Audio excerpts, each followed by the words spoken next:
성도 여러분, 2023년의 마지막 수요일입니다. 이 해마다 연말을 우리가 맞이하게 될 때 단순한 해를 마무리하는 연말 연시를 생각하지 말고 이번에는 그 한 해가 가고 새로운 새해가 분명히 올 거라고 믿는 기대가 있지만, 그나마 갈수록 주님 오실 날이 가까워진다는 걸 생각하면서 종말전 삶을, 즉 종말을 준비하는 삶을 우리가 생각해 보았으면 합니다. 한 해의 마무리가 오듯이 우리 인생도 마무리를 해야 될 때가 곧 다가온다는 것이죠. 사람들은 정말 그러면 두려움 속에서 기다리지만 성도들은 이것이 유일한 소망이 된다는 것을 성경은 약속하고 있습니다.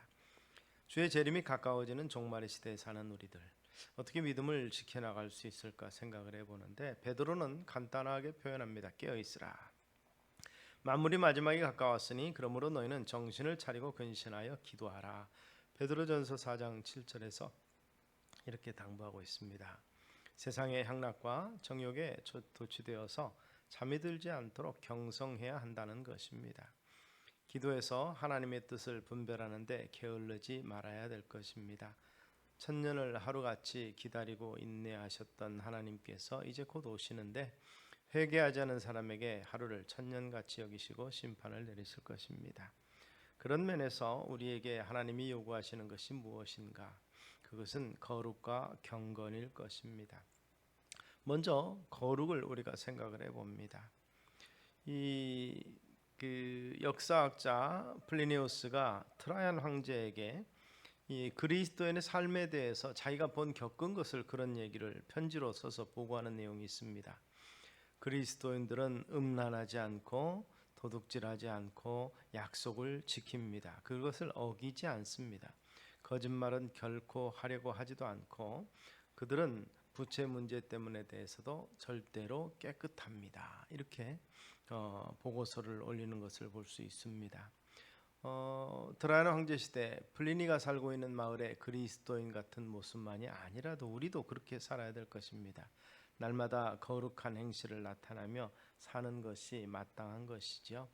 이 모든 것이 이렇게 풀어지리니 너희가 어떠한 사람이 되어야 마땅하냐? 거룩한 행실과 이 표현하는 것을 통해서 이 거룩한 행실, 구별된 행실을 우리가 살아가야 된다는 것입니다. 구별된 하나님의 자녀로서의 길을 걸어가는 것을 이야기하는데, 아브라함이 거룩한 이스라엘의 백성이 조상이 되도록 하나님께서 그를 부르셨을 때 본토 친척 아비 집을 떠나라는 것입니다. 그것은 죄악된 세상과 함께 어우르지 아니하고 구별된 세상을 살도록 하기 위해서 그를 부르셨다는 것입니다. 거룩한 행실은 죄를 회개하고 정결해지는 것을 말합니다. 거룩하지 못한 그 죄인, 죄악된 죄인은 다시 오실 주님 앞에 결코 설 수 없다는 사실을 우리가 기억하고, 히브리 기자 말한 것처럼 모든 사람과 더불어 화평함과 거룩함을 따르라. 이것이 없이는 아무도 주를 보지 못하리라 경고했던 것을 한 번 더 기억하시는 우리가 되기를 소망합니다. 그런 면에서 하나님의 말씀과 이 생각, 또 하나님의 뜻이 우리 속에서 이루어지도록 우리의 말과 행동의 기준이 되어서 거룩한 행실을 우리 속으로도 갖춰야 되겠고, 세상을 향해서도 보이는 우리의 삶이 되어서야 할 것입니다. 또한 이 경건한 태도라고 말합니다. 거룩한 행실과 경건함으로 이 세속에 물들지 아니한 삶과 하나님을 닮아가는 태도를 말하는데, 청교도들은 경건을 중시해서 복장을 단정히 먼저 했습니다. 내 자신의 마음을 가다듬고 다른 사람에게도 단정한 모습을 통해서 거룩한 행실, 경건한 태도를 세상에 보이는 삶을 살아보는 것입니다. 그들은 눈을 곧게 떠서 앞을 바라보았고, 말을 할 때도 언어 생활도 속된 언사를 쓰지 아니하고 서로 간에 경어를 사용하고 근면하고 검소한 생활에 힘썼다. 이렇게 기록되어 있습니다. 청교도 같은 경건 생활, 세상에 비방받지 아니하는 그러한 삶을 위해서 우리가 힘써야 되겠습니다. 특히 어려운 이웃들에게 그리스도의 사랑을 베푸는 삶이 우리에게 필요합니다. 이러한 태도를 통해서 주님께서 다시 오시겠다는 그 약속의 날을 기다리면서 기쁘게 주를 맞이할 수 있게 되기를 바랍니다. 결국 예수 믿는 사람들은 무언가 다르다라는 말을 세상으로부터 듣는, 그래서 바리새인의 외식이 아닌 중심으로부터 나오는 거룩과 경건의 삶이 우리에게 있으면 좋겠습니다. 그리고 또한 초대교회 성도들처럼 주님 오실 것을 간절히 사모함이 우리 가운데 있어야 되겠다 그렇습니다. 초대교회 서머나교회 감독이었던 폴리갑은 순교한 순교자인데 그는 마지막에 예수님을 배신하도록 종용했지만 85년 동안 한 번도 나를 섭섭이 대하지 아니하고 소홀대하지 아니하신 그 주님을 내가 배반할 수 없다 이렇게 말합니다. 머지않아 다시 오실 주님을 배울 텐데 내가 어떻게 주를 부인한 채로 그분을 배울 것인가 그러면서 화형으로 순교를 당합니다. 이런 생각으로 폴리갑은 순교의 잔을 마실 수 있었습니다. 믿음의 선배들이 말과 행동과 삶으로 증언하는 내용은 주께서 반드시 오신다 했습니다. 주님을 다시 만날 것이다. 그러므로 내가 지금 주님을 부인할 수 없다는 것입니다.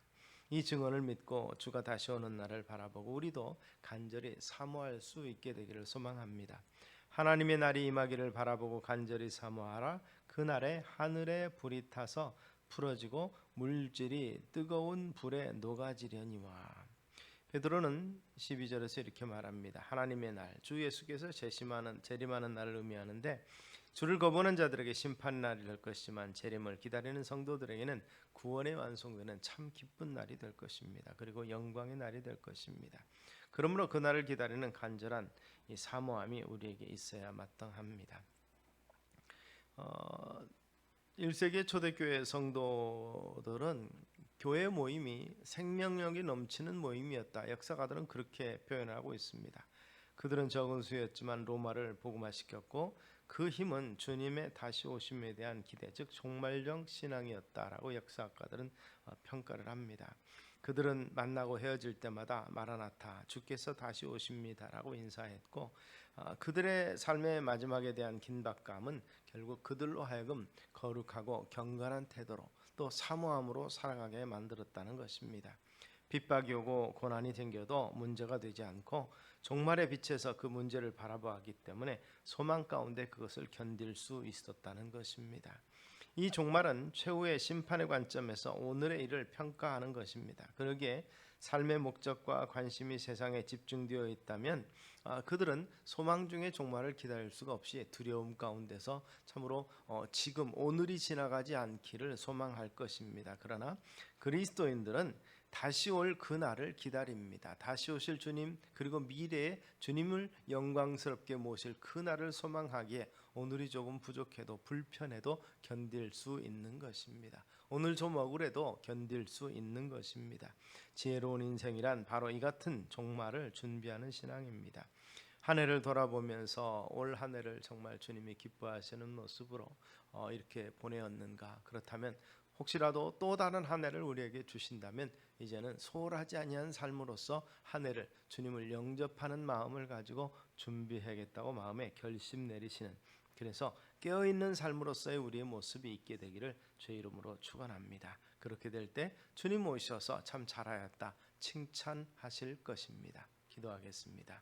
살아계신 아버지 하나님, 참으로 한 해를 마무리하면서 우리 인생도 잘 마무리해가는 우리가 되게 하여 주시옵소서.